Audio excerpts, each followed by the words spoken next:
आ शान साहब ने ठीक है ते आ वेखो इन्हें चूहा मारे ते हुण कहंदे बिस्मिल्लाहिर्रहमानिर्रहीम अस्सलाम वालेकुम वीरो ते भराओ क्या हाल चाल है तबीयत से ठीक ठाक है। मेरा नाम लीद अब्दुल्ला तो तुसीं वेख रहे हो मिस्टर सेलमैन ब्लॉग चैनल। तो अज अपना हो गया सी ओपन का इलाका तो अज आप चलने जी ओपन इलाके वाले ठीक है। तो अज देखना की सेल होंगी है और की सानू मतलब जाना है, अज मार्केट भी जाना है और सेल ते भी जाना है ठीक है। पहले तो तुहानू लो जी गल्लां बातां खत्म हो गई तो हुण काम का टाइम शुरू।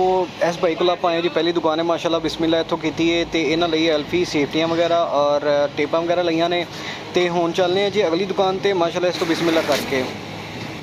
लो जनाबे वाला इस अंकल ने अपने को लई है जी एल्फी, एक जी अपनी दूसरी दुकान की एल्फी और बॉडी रेजर दे के ते आपां चलने हुण अगली दुकान पर।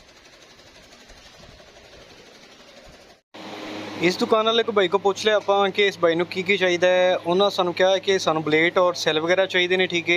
इन्होंने सैल वगैरह और ब्लेड दे के ते लो जनाबे वाला इस तो आप बाद चौथी दुकान पर जाना है। चौथी दुकान पर वेखने आर्डर की होंगे माशाल्लाह। तो लो जी माशाल्लाह चौथी दुकान पर आ गए हैं। तो इन्हें अपने को मंगे सी कलर वगैरह तो कलर अपने को अवेलेबल नहीं सन है।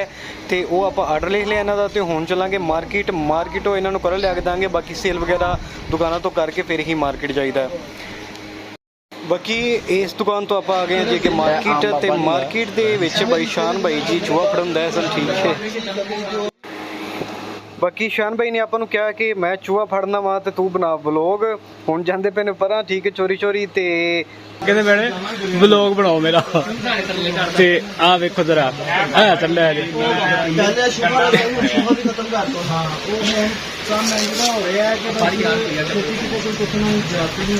शान साहब इसको पकड़े हैं, देख रहे हैं अभी पकड़ते नहीं है। अब आएंगे बाहर, डंडा पकड़ के हैं। ये भाग रहा था तो इसको डंडा बजा है तो ये मर गया है। इसके साथ फुटबॉल खेल रहे हैं। ਇਹ ਜੀ ਸੀ ਆਪਣੀ ਅੱਜ ਦੀ ਵੀਡੀਓ ਤੇ ਉਮੀਦ ਹੈ ਤੁਹਾਨੂੰ ਵੀਡੀਓ ਪਸੰਦ ਆਈ ਹੋਏਗੀ ਤੇ ਚੈਨਲ ਨੂੰ ਜ਼ਰੂਰ ਸਬਸਕ੍ਰਾਈਬ ਕਰਨਾ।